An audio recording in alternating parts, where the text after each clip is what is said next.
Hi guys, welcome back to my channel. My name is Suranjali Seal, and like I always say, if you are somebody that loves literature and is all about literature, then this is the channel for you. In our video today, we're going to cover two more rhetoric devices, and the ones that I've chosen for this video are hyperbole and litotes. Now, hyperbole and litotes play on exaggeration. Now, again, just for the sake of recap, when I did my paradox versus oxymoron, the reason I chose those two words is because they're similar to each other. When you read their definition at one go, you will not be able to catch the difference because they both play on contradictions. So you have to know the similarities and dissimilarities so that you remember the concept altogether. Similarly, the simile and metaphor words, they play on comparison, right? But it's more about indirect versus direct comparison, so that also we made clear. Now here too, hyperbole and litotes are two words that play on exaggeration, so I've chosen these two words specifically so that we can compare them and you can understand them better. So let us get right into it. So first of all, let us have a look at hyperbole. So a hyperbole uses exaggerated language to create an overstatement. Now this is widely celebrated, widely used. It's very, very popular. So I think the word hyper there in the word, the part hyper over there, already highlights the fact that it has to do with over exaggeration or over something, right? So it's over exaggeration. Litotes is the opposite. It is the use of exaggerated language to create an understatement. So this is the difference between the two words. So both of them play on exaggeration. It is about exaggeration, but one is an overstatement, the other is an understatement. So that's where the difference lies. So a hyperbole is a language which is used to create an overstatement. So overstatement, what does it mean? That something is not what it seems. Both in hyperbole and litotes, something is not what it seems. What you have said, it means something else. That is what is highlighted here. So, for example, I've told you a million times. Overstatement. How can you possibly say one thing a million times? You possibly cannot do that. You might have said it twice or thrice, but you over exaggerated because of what? For emphasis, to emphasize what you're trying to say, to make the person you're addressing or the people who you are addressing, you're trying to emphasize or create an impact. That's why you're using over exaggerated language. Litotes also is exaggeration, but and also litotes is an exaggeration, and it is also not what it seems. It is something which does not mean whatever you say. You do not mean it in that way. Do not mean it literally. It means something else. How? Litotes is a form of verbal irony that uses a negative statement to express the opposite of what is meant.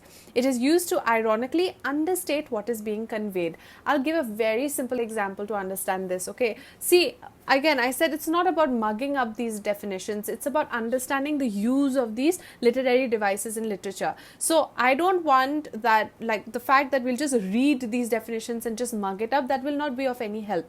So we'll try to understand this. Litotes is an ironical statement. You kind of say something which you don't mean, and it's an understatement. So imagine we all go to a haunted house, okay?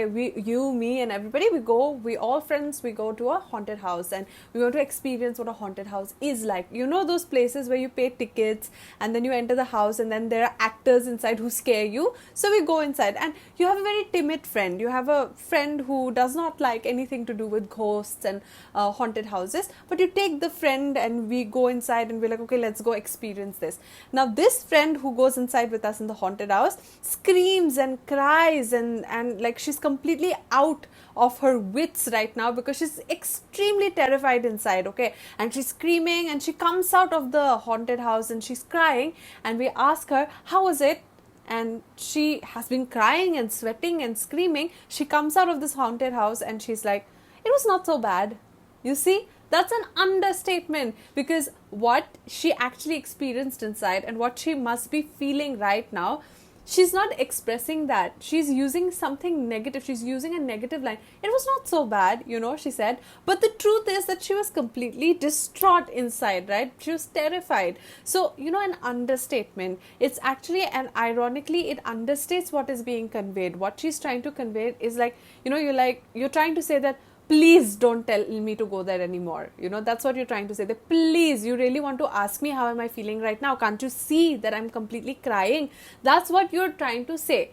But you know, because the people are asking, how did you like it? You know, you're like, oh, it was not so bad. You know, so you're actually understating the importance. So I'll give you some examples first, we'll understand. Example for hyperbole would be, I've told you a million times, I have a ton of homework to do tonight. I mean, it's impossible, right? So my backpack weighs a ton. How can your backpack weigh a ton? You cannot even lift it then, right? Then you have, I'm so tired, I could sleep for a week. Impossible again. The line at the store was a mile long. Okay, so these are all exaggerations. Again, hyperbole to exaggerate. You're using exaggeration to emphasize or to like highlight the fact, the importance of what you're saying. So when you say I have a ton of homework, what you're trying to say is like I have a lot of homework, you know. So you're exaggerating for emphasis. Now for Litotes, the examples are that wasn't half as bad. Uses negative phrasing to indicate that something was actually very good. So you know, you see the movie and suppose you go to a movie and everybody's saying the movie is bad, the movie is bad. Okay, like the movie is bad. People have told you, you go watch the movie and you like it. So somebody will ask you, how was the movie? And you're like, it was not so bad. Like, you know, it was not so bad. It was actually good. So you're using an understatement there to actually say that actually the movie was good. So this is Litotes. I can't disagree with what you said. You don't simply go and say that I agree with what you have said. You use an ironical statement. You say, I don't disagree with what you said. So when you say, I don't disagree with what you said, what are you meaning? I agree, right? So you say, that wasn't half as bad. So you say it like that, you know, like you are not directly saying, I agree with you. You're saying, I can't disagree with what you have said, you know, or that wasn't half as bad. So it's negative, you understand? So I'm not unfamiliar with that book. So you're using negatives. In Litotes, mostly negatives are used. So she wasn't the smartest. So imagine a quiz is going on and your team is versus some other team and you lost. Okay, and somebody asks you, why did you lose? And you know that there's one weak member in the team, or maybe a member who had forgotten the answer in your team, and you cannot blame her directly by saying, okay, she's the one who has forgotten everything. You don't say that. If somebody asks you that, why did you lose? And you're like, okay, because she wasn't the smartest. So you don't just go and say that she forgot, she did not. You don't say that. You use a negative. She wasn't the smartest. So you're trying to highlight is the fact that it's because of, you know, this unfortunately, it's because of the fact that she forgot the answer, we lost. You know, so you're not using direct language and you're usually using negatives. So to make it clearer, I'll just give like an example. I'll pull this example only. I'll use this example. So if it would have been a hyperbole, why did you lose today? You'll say, oh my God, we just carried the hills on our shoulders today. So it's impossible that you've carried the hill on your shoulder, but what you're trying to say, there was so much pressure on us. Okay, that's what you're trying to say. That's a hyperbole. Now, in the same sense, if you take it for a Litotes, you'll say, why did you lose today? Then you will say, oh, somebody wasn't the smartest. You see, there are two different things. One, it's an over-exaggeration. The other is an understatement. Now, like my previous video, we're going to understand how to spot a hyperbole and how to identify a Litotes in a work, right? So how to spot it, how to spot a hyperbole. So this figure of speech creates emphasis, and depending on the context, you can use it for comic or dramatic effect, to create vivid images, or to convey intensity or emotion. Like I said, this whole thing about hyperbole has to do with your intensity of emotion. It has to do with the impact. It has to do with an emphasis. So the fact that, you know, you say, okay, you're very hurt, and you say, I can cry my lungs out. You can't do that, right? But then what you're saying here is that you're so broken down. That's what you're trying to say. Okay, or you, you know, some people, when they get a dizziness, they say, I saw the sun and moon, you know, I could see the sun and moon in the daylight. You cannot see the sun and moon in your head like that when you're dizzy, but you're trying to emphasize the fact. It is used for emphasis. Okay, so that's the main point. So you can spot a hyperbole by over-exaggeration. It's an overstatement. And how to spot it? It's because of emphasis. Okay, and it can be used for emotion, dramatic effect. It can be used used for comedy. It can be used for, lines that you want the audience to remember as well. So this is what a hyperbole is. Very, very easy. Litotes, we have to understand how to spot it.